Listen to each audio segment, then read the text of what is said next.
हज़रत जबरील अलैहिस्सलाम जो अल्लाह के फरिश्ते हैं, हज़रत सुलेमान अलैहिस्सलाम के पास आब हयात का एक प्याला लाए।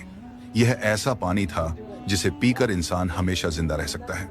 हज़रत जबरील ने कहा, अल्लाह ताला ने आपको यह अधिकार दिया है कि अगर आप यह पानी पी लें तो क़यामत तक जिंदा रहेंगे। हज़रत सुलेमान अलैहिस्सलाम ने इस बारे में अपने साथ रहने वाले इंसानों, जिन्नात और जानवरों से मशवरा किया। सभी ने एक साथ कहा, यह तो बहुत अच्छी बात है, इसे पी लीजिए और हमेशा जिंदा रहिए। हज़रत सुलेमान अलैहिस्सलाम को लगा कि शायद कोई मशवरे से रह गया हो। उन्हें याद आया कि एक साह पोर्क्यूपाइन, कांटेदार जंगली जानवर बाकी रह गया था। जैसे ही उन्हें साह का ख्याल आया, उन्होंने उसे बुलाने के लिए घोड़ा भेजा, लेकिन साह उसके साथ नहीं आया। तब हज़रत सुलेमान ने एक कुत्ता भेजा तो साह उसके साथ चला आया।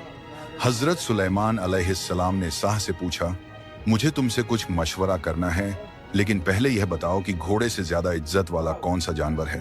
तुम घोड़े के बुलाने पर नहीं आए और कुत्ता जो सभी जानवरों में कम हैसियत वाला और नापाक माना जाता है, उसके साथ चले आए। इसकी क्या वजह है? साह ने जवाब दिया, घोड़ा भले ही शरीफ यानी इज्जत वाला है, लेकिन वह बेवफा होता है। वह हमेशा यही चाहता है कि किसी तरह सवार को गिरा दे। दूसरी बात यह है कि वह दुश्मन को भी अपनी पीठ पर सवार कर लेता है।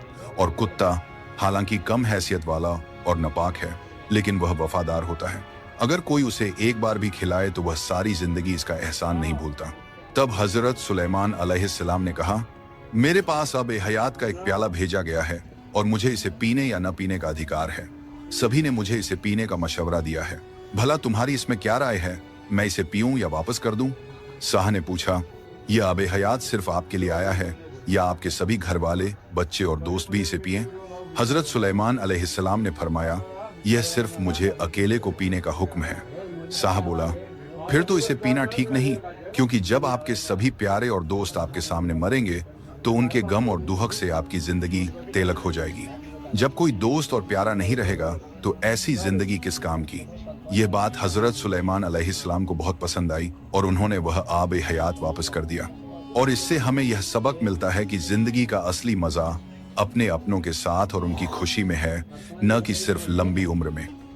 एक दिन हमारे नबी हजरत मोहम्मद सल्लल्लाहु अलैहि वसल्लम एक ऐसी हस्ती गुजरे है जिन्होंने कभी अपने दुश्मन को भी नुकसान नहीं पहुंचाया, लेकिन आपके दुश्मनों ने आप पर कई बार जुल्म किया और आपको नुकसान पहुंचाने की कोशिश की। एक बार ऐसे ही आपके एक दुश्मन ने आपको जहर दे दिया था। आखिर से वाकया कब पेश आया था और आप पर उस जहर का क्या असर हुआ था, ये सब हम आपको इसी वीडियो में बताएंगे। इसीलिए इस वीडियो को आखिर तक जरूर देखें और इसे जरा भी मिस न करें। ये बात उस वक्त की है जब मुसलमानों ने खैबर को फतह किया था। जंग खत्म होने के बाद नबी सल्लल्लाहु अलैहि वसल्लम ने कुछ दिन और खैबर में गुजारने का इरादा किया। खैबर को फतह करने के बाद हमारे नबी ने वहां रहने वाले सभी यहूदियों के साथ काफी अच्छा व्यवहार किया और सभी के साथ काफी नरमी से पेश आए। खैबर को मुसलमानों ने फतह कर लिया था। इसके बावजूद वहां के यहूदी बेहद अमन और सुकून के साथ वहां रह रहे थे। इन्हीं यहूदियों में एक औरत थी जिसका नाम ज़ैनब बिन हारिस बताया जाता है। उसने एक दिन हमारे नबी की दावत की और आपने उस औरत की दावत को कबूल कर लिया। उस औरत ने आपसे पूछकर आपके पसंदीदा खाने बनाए। आप अपने कुछ साथियों के साथ उसके घर खाने के लिए पहुंचे। वो यहूदी औरत अंदर ही अंदर मुसलमानों से नफरत किया करती थी और दूसरे यहूदियों के साथ भी मिली हुई थी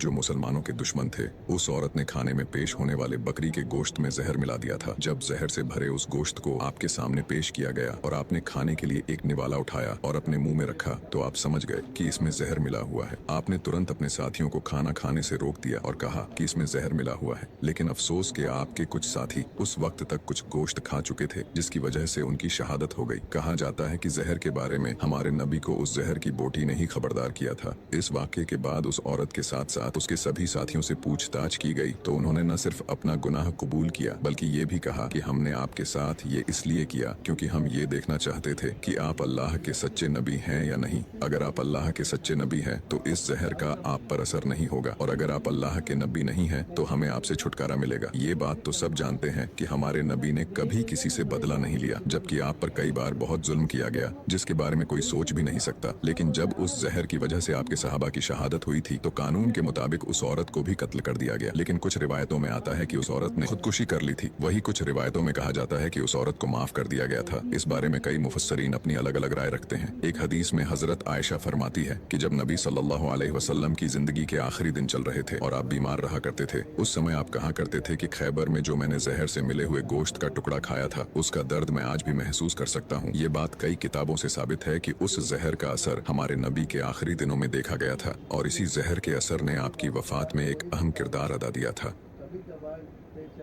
हमारे नबी हजरत मोहम्मद सल्लल्लाहु अलैहि वसल्लम एक ऐसी हस्ती गुजरे हैं जिन्होंने कभी अपने दुश्मन को भी नुकसान नहीं पहुंचाया, लेकिन आपके दुश्मनों ने आप पर कई बार जुल्म किया और आपको नुकसान पहुंचाने की कोशिश की। एक बार ऐसे ही